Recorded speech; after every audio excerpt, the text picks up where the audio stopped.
5 ways a narcissist will avoid getting caught, or when you do catch him with his hand in the proverbial cookie jar, how is he going to respond to you, and what is he going to say when he's guilty as charged? How will he wiggle and slither and snake his way out of this one? Well, I've got 5 ways for you today, and stick with me and I will reveal them all to you with the Slytherin snake and his ways. Number 1. So his hand's in the proverbial cookie jar, and you go, you're eating a cookie. You're not supposed to eat a cookie, or maybe it's Ramadan.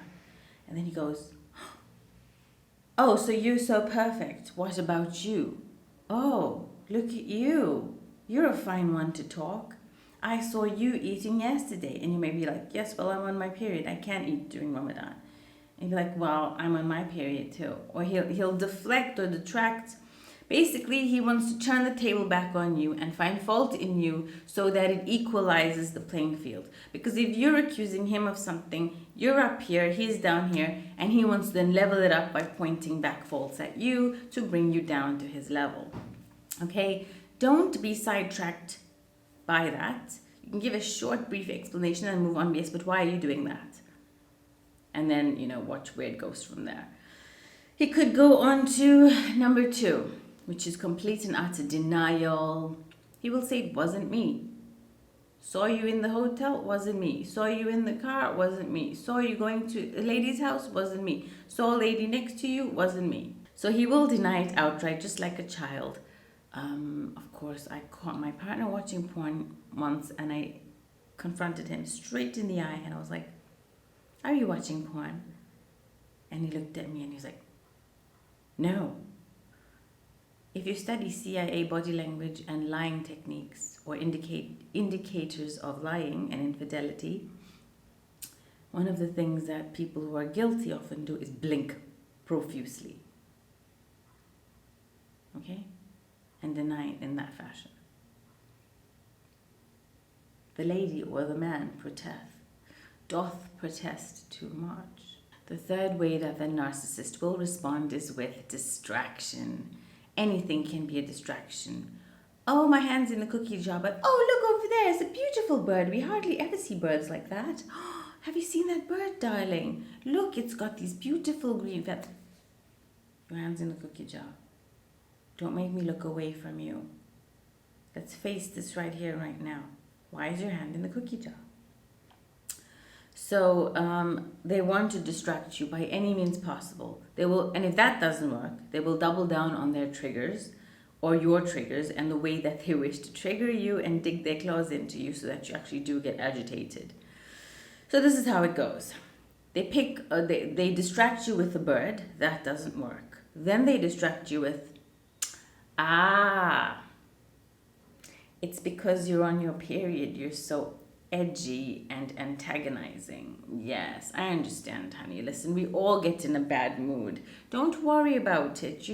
I can give you some painkillers and a hot water bottle and put your feet up. You'll be fine. Okay? That's a very twisted, laced in, like, I care for you so much. I completely empathize and understand what you're going through. And that is why you're acting out on poor me. Yeah? If that doesn't work and you be like, I'm not in pain, and my PMS symptoms have gone, I'm fine. Your hand is in the cookie jar. And then they will go and reflect back or retreat back into psychobabble. Psychobabble is when they've read a few pages off the psychology.com website or Wikipedia about some disorders or something regarding you and your childhood trauma, which they know about and have been made privy to. And they will say, yes. This is because of your trauma with your mother and your father. If this is the case that happened with you, they will twist it and use it against you. Whatever it was. Was your father caught cheating on your mother? They'll use that against you. Was your mother caught cheating on your father? They'll use that against you. Was some insecurity planted in you by your childhood trauma?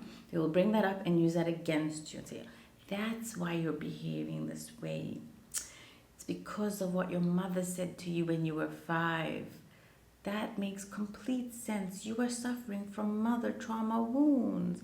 Or they'll make some shit up to distract you and tug at your heartstrings and something that's very vulnerable for you to get you to get off the topic of them, their hand in the cookie jar and back onto you. If that doesn't work, they'll talk about some nasty trait of yours.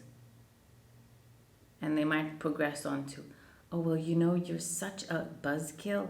You have a really nasty energy about you. And if that sends you off and you finally lose it, hopefully you won't. But if you finally lose and go like, I'm sick and tired of this bullshit. Every time I catch you doing something, you make it my fault and blah, blah, blah. And if you get mad, guess what they're going to do? They're now going to focus on your reactive response and make that the problem. And you're like, see, look how you're screaming at me and raging and acting out. Look at all of your meta communication, your red cheeks, your angry eyebrows, your pursed lips, your tense body language, the way you're screaming and raising your voice at me. All of this is going to make you the problem. They're going to be like, see, I knew you were crazy. Look at how you behave. You're a mess. That's why your mother said XYZ about you. Okay? And they'll finish you off like that. They will try very hard. They're conniving, they're manipulative, they're gaslighting, and they're absolutely savage. They have no shame in bringing up any dirty truth about you or, vulnerability and use it to haunt you and use it against you to haunt you. And they'd be like, well, you're not actually angry at me for my hand in the cookie jar. You're actually angry because of what your dad did to you when you were 7, or said to you when you were 7, or what your uncle and aunt did to you when you were 7, or whatever it is. Okay? They will make it seem like they are these Freudian, Jungian psychotherapists and use all the jargon on you and make it feel like they know you better than you know yourself, and they know how you feel better than you know how you feel, and they will gladly, promptly tell you how you feel without you telling them how you feel. And that's incredibly rude and gaslighting. And as an adult, no one has the right to tell you how you feel. Only you know how you feel, and you can tell them, this is how I feel. If someone projects onto you and tries to implant into you what you are actually feeling when it goes against what you're actually feeling, please let them get off right there and make sure that they never say another word to you. Because at that point, they're trying to very badly manipulate you into a psychosis where they get to hold the remote controls to your emotions. Number 4, their hand is in the cookie jar, but yet they bring it onto you. You made me do this. It's your fault. Because you ate all the box of cereal last week, I now get to have some cookies because that's all I have left. It's your fault. You did it. You made me do this. And they will turn the tables on you and make it your fault in however and whichever way possible. Do leave a comment down below telling us how your ex or current narcissist has gaslit you and made something your fault. It's very, very peculiar and funny even sometimes, things that they will come up with, like a 4-year-old, to deflect and get you off track from the actual issue, which is them. Number 5 is victimhood. It's because my mother didn't love me. That is why I have to have this cookie. It reminds me of childhood comfort and motherly love. Because my aunt, who was my other mother, who actually loved me, she gave me cookies every day. So that is why I'm having more cookies. Okay, so do you understand the pattern here? So they pull the poor me, woe is me victim card. And that is, in a nutshell, the 5 maladaptive ways that these narcissists get out of difficult, sticky situations. They might have crumbs all over their face. They might be dripping in alcohol, but they'll say they've never had a sip.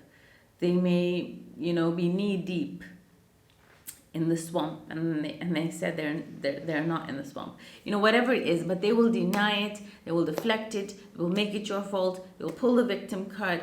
They will make it about you. They will distract you with some other side issue. They might triangulate you and bring in another person to avoid the situation entirely, and they will turn it on you, and you can be damn well sure they will make it your fault. Or they're literally doing it in front of you, and they will lie to your face. King of lies and petty lies. So that's it from me. Hopefully you won't get caught, and hopefully you know how to respond, and do not fall for these traps. Do not fall for these juvenile attempts at dragging you under into madness. All my love and light. Assalamu alaikum and goodbye.